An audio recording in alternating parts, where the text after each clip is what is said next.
I want to start off by saying that Israel Adesanya is one of the best fighters, period. Right? He's beaten a multitude of fighters. Like, no one can question his legacy. Even after the loss to Sean Strickland, he still has an amazing record at 24-3. He's had wars, he's had fights, he's had it all, so no one can question him in that. But if I'm gonna be honest, I've seen a shift in his fight career the past few years. As a viewer ever since 2018 from Israel Adesanya, that's when I first saw him fight. And I think it was against either Derek Brunson or Kelvin Gastelum. I mean, when he entered the UFC against Derek Brunson, he seemed like a funny guy. He seemed like someone who was charismatic and someone who was here to create waves in the UFC. He had potential initially when he started out, and I could see that ever since he made his UFC debut. And I looked back at it, I was like, wow, this guy's talented, he's cool, he's funny. Against Derek Brunson is where he actually began to get his shine. In the press conference at UFC 230, where he TKO'd Derek Brunson pretty easily. He beat him with ease. Derek Brunson was a match where people would have thought that he would lose because, Derek Brunson's a legitimate wrestler, right? And Israel's a kickboxer, and you know what happens when a striker meets a wrestler. It's often met with the wrestler winning. But here it seemed that Israel Adesanya stuffed a few of Derek Brunson's takedowns, and it seemed like his takedown defense was solid. He kept on tagging Derek Brunson until Derek Brunson couldn't take it anymore, and Derek doesn't necessarily have the best, defense or the best chin. You can't really take damage the same way than when he fought Yoel Romero, for example. I think that was the first win in UFC where people thought that Israel Adesanya can make some waves as well, and I could see it myself.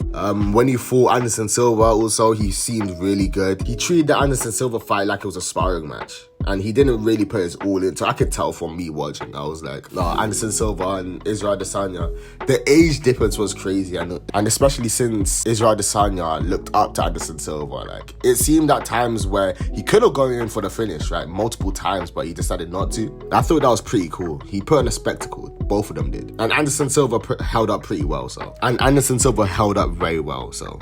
And yeah, by this time, Israel was already half like a, semi-superstar. So he was garnering a lot of attention on social media, even as this, hot prospect. Like, he was garnering quite a bit. Now, up until this point, Israel was killing it. Like, he was about 16-0, 15-0, no, 16-0, sorry. And he was going after Kelvin Gastelum, who was wrecking through people as well. It was for the interim UFC Middleweight Championship, and it was destined to be fireworks, And even then, we didn't expect it to turn out the way it did. Like, that was an absolute war from start to finish. And to be honest, if I'm going to speak on Kelvin real quick, briefly, he never recovered from this. Even though he's coming off a win right now, he never really truly recovered from this fight. That's how brutal this fight was. And for Israel Adesanya, man, it's as if he wanted it way more than Kelvin did, but Kelvin still showed a ton of heart. It went the full distance and it won fight of the night. And this was the co-main to Max versus Dustin, so that just tells you how strong this card really was. Bro, when Kelvin hit Israel with that left hand, like that left hook kind of, and Israel kind of stumbled back upon the cage. Oh, it was wild. It was very wild. And Israel stumbled across the cage. It was very wild, that fight. I loved it. Round 4 and round 5 was where it was at. Israel Adesanya did a pretty good job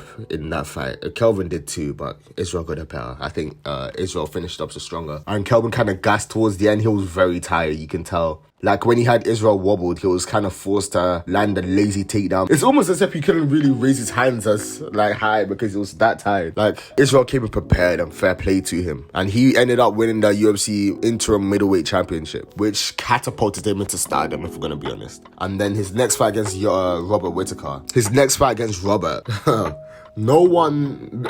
Not a lot of people thought that Robert would lose to Izzy the way he did, especially. But he got absolutely dismantled. He beat Robert Whittaker easier than he beat Kelvin Gastelum, far easier. He kind of picked apart Robert at distance when Robert came rushing in, which wasn't, in hindsight, wasn't the smartest idea. But I think Robert thought he could make something work because, Israel, to taller fight, you want to get inside and work them. But he ended up losing to Israel by KO. And it was a pretty bad knockout. It wasn't even a knockout, it was technically a TKO, but the way that Robert Whittaker stumbled back after he got hit with the left, it was bad. Just reminiscing on some of these fights brings back memories. I remember being a little bit young and I was watching these fights. And I was just seeing Robert Whittaker, someone who I absolutely looked up to when he fought Yoel Romero twice, get absolutely destroyed against Israel Adesanya. It was wild. And Israel had a pretty famous walkout at the time where it was inspired by anime.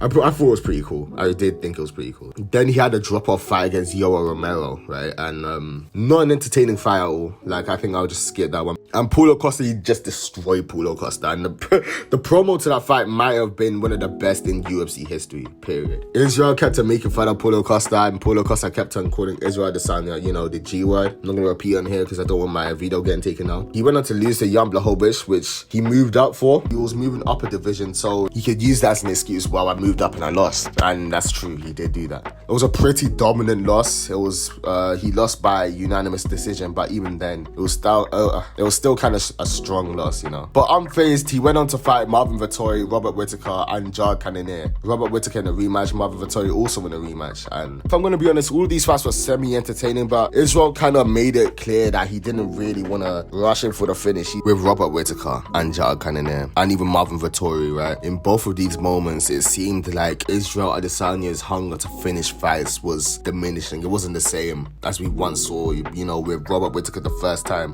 when Israel was on the rise and he was the interim champion and Robert was the undisputed champion, and he rushed in, and then Israel counted Robert Whittaker and put him down. That Israel Adesanya fought very differently to the ones we see now, to the versions of Israel we see now. And here's the turning point where he lost to Alex Pereira, who's his long rival that he's lost 3 times against before, by KO. And it was a pretty bad TKO. And then he came back, obviously, against Alex Pereira. And now let's talk about Sean Strickland. Let's be honest, this was a fight that Israel was meant to cruise by and easily beat Sean Strickland by. Sean Strickland was a defensive boxer fighting in MMA who was, really, really good. Don't get me wrong. But we didn't see him on the level of Israel Adesanya at all. At least I didn't. I didn't have Sean Strickland winning at all until he proved everybody wrong and beat Israel from pillar to post. In the first round, he dropped Israel. You know what happens? Sean piled the pressure on him and kept on hitting him like at the side of his head when Israel had his back turned. Like he was in a pretty bad position. Israel managed to get out of it. And then for the rest of the fight, it was just Sean, tagging Israel and Israel trying to hit Sean around his defensive sides, but he couldn't get through. It was wild to see. Like, I would never expected that. I saw that live, and that wasn't even too long ago. That was on the 10th of September of this year. And now we're in a position where Israel, it seems like he's not really that hungry anymore. Honestly, he's kind of lost his hunger, Against Sean Strickland, there was no intensity, and I don't think he could have actually done anything anyway, but there was no sign that he wanted it as much as he did, when he fought Robert Whittaker the second time, for example. I don't see it from Israel anymore. I don't think he wants it, honestly. And I think that's harsh to say, especially because he's had the championship reign for so long. Let's see, but so he's won the interim championship. So if you count that, it's been about 4 years of just defending,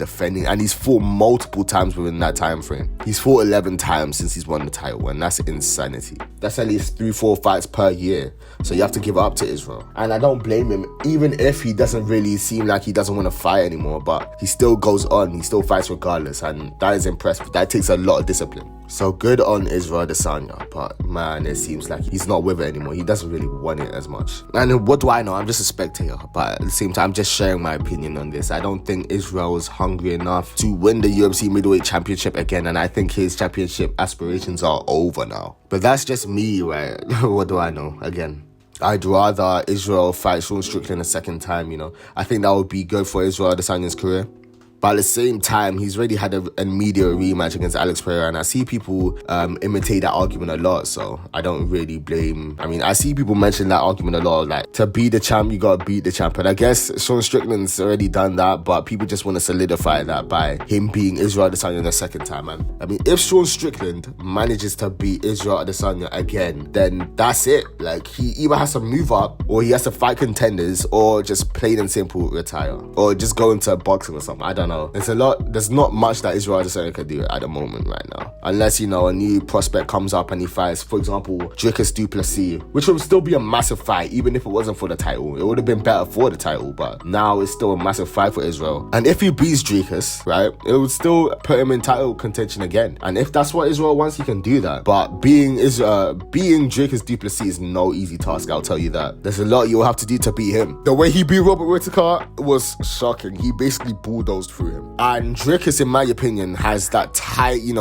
guard that's going to be hard for Israel Adesanya to go around. Unless, he utilizes his boxing skills and somehow catches Dricus, which he can. But we'll just have to wait and see. It's going to be a while for Israel Adesanya to claim championship metal again. Unless he goes for the immediate rematch, which the UFC will probably grant him, if we're going to be honest here. But we'll have to see. We'll have to wait and see. Thank you for watching. This has been Shadzi. I hope you enjoyed the video. But it would be nice, to be able to do this more often. And I'll see you guys next time. Take care.